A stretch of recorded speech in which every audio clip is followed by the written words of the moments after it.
Hello Shiva नमस्कार साथीहरू, यहाँहरूलाई मेरो युट्युब च्यानलमा फेरि पनि स्वागत गर्न चाहन्छु।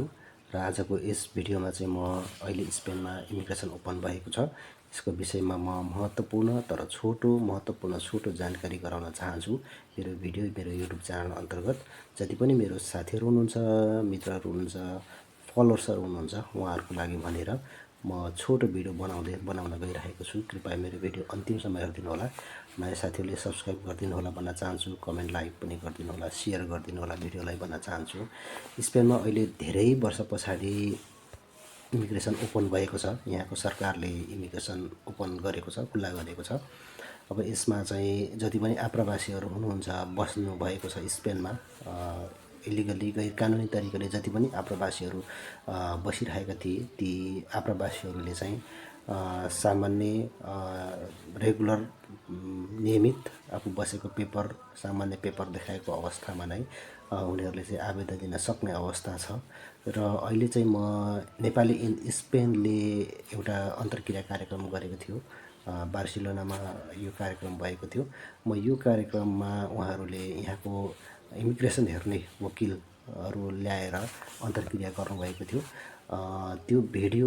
त्यो अन्तर्क्रिया कार्यक्रम हेरिसके पछाडि मैले पाएको जानकारीहरू यहाँहरू समक्ष राख्न चाहन्छु।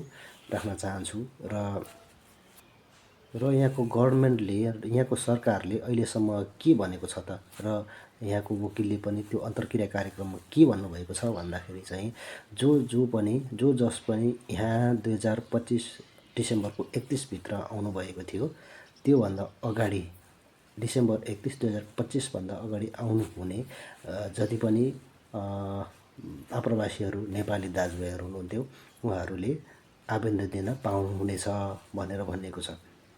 र साथीहरू, योभन्दा पछि आउने अर्थात् जनवरी 1 तारिकभन्दा 26 जनवरी 1 तारिकभन्दा पछि आउने साथीहरूको लागि, पछि आउने व्यक्तिहरूको लागि चाहिँ यो नियम चाहिँ लागू हुने छैन भनेर स्पष्ट भनिएको छ है। र साथीहरू, अर्को महत्त्वपूर्ण कुरा छ, जो यहाँ पहिल्यै हुनुहुन्थ्यो र मुद्दा मामिलामा हुनुहुन्थ्यो। मुद्दा मामिला चाहिँ पुलिसले, प्रशासनिक निकायले भनौँ, देश निकाला गरेको भनेर जुन उहाँहरूलाई भनेको अवस्था भएको व्यक्तिहरूलाई चाहिँ यो कुराहरू रोकिने भन्नाले उनीहरूले पनि आवेदन दिन सक्ने बताइएको छ।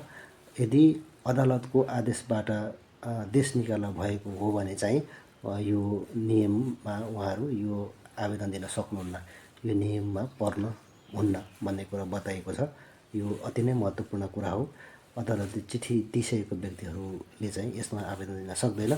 अर्को महत्त्वपूर्ण कुरा स्पष्ट उनीहरूले भन्नुभएको छ कि आवेदन दिने बेलासम्म चाहिँ 5 महिना पुगेको भए पनि हुन्छ भनेर भन्नुभएको छ। तपाईँ डिसेम्बर अगाडि चाहिँ आउनुभएको हो र आवेदन दिने मौका भनेको चाहिँ अप्रिल, मई, जुन अन्तिम 30सम्म छ। त्यति बेलासम्म तपाईँले आफ्नो 5 महिना पुऱ्याएर डकुमेन्ट एप्लाई गर्न पाउनुहुन्छ भनेर भनिएको छ।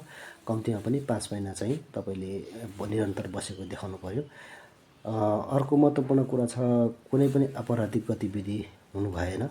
कुनै पनि आपराधिक गतिविधि नभएको, त्यस्तै गरेर नेपालबाट पनि यसको लागि चाहिँ पुलिस रिपोर्ट ल्याउनु पर्ने, र यदि तपाईँ अन्य देशबाट आउनुभएको छ, बसेर आउनुभएको छ भने त्यो देशको पनि पुलिस रिपोर्ट चाहिँ ल्याउनु पर्ने भनेर बताइएको छ। अर्को छ साथीहरू, आवेदन अप्रिलको 1 देखि जुनको अन्तिमसम्म हुन्छ। यो भनेको 3 महिनाको लागि यो ओपन गरिएको छ, खुल्ला गरिएको छ है त साथीहरू। अर्को छ, यो नियमले तपाईँलाई कानुनी आवश्यक अनुमति दिन्छ।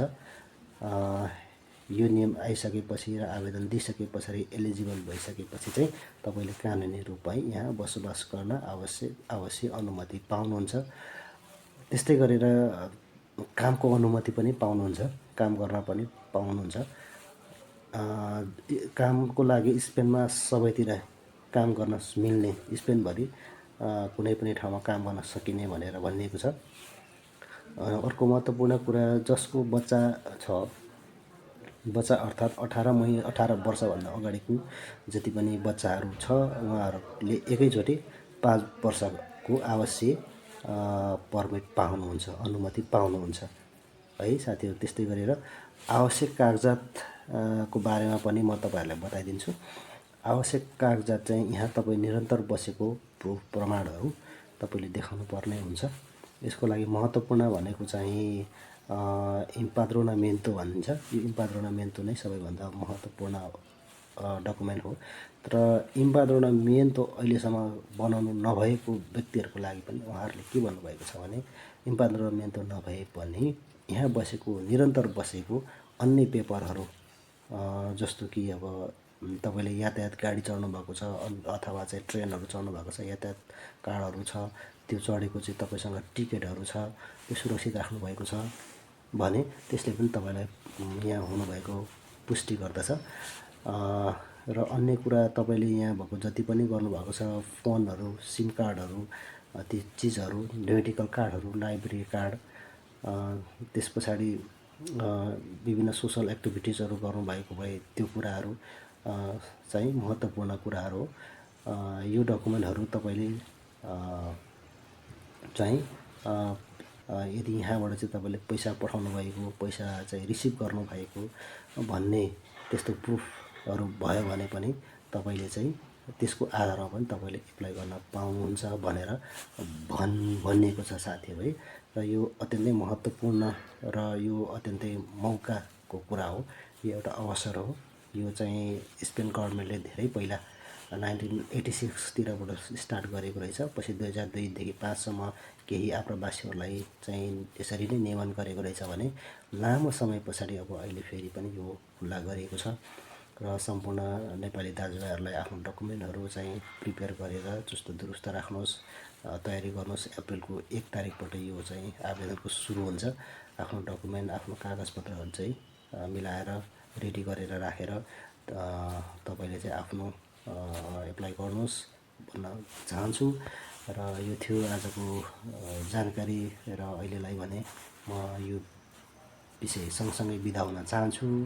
हवस् त, नमस्कार, थ्याङ्क यू।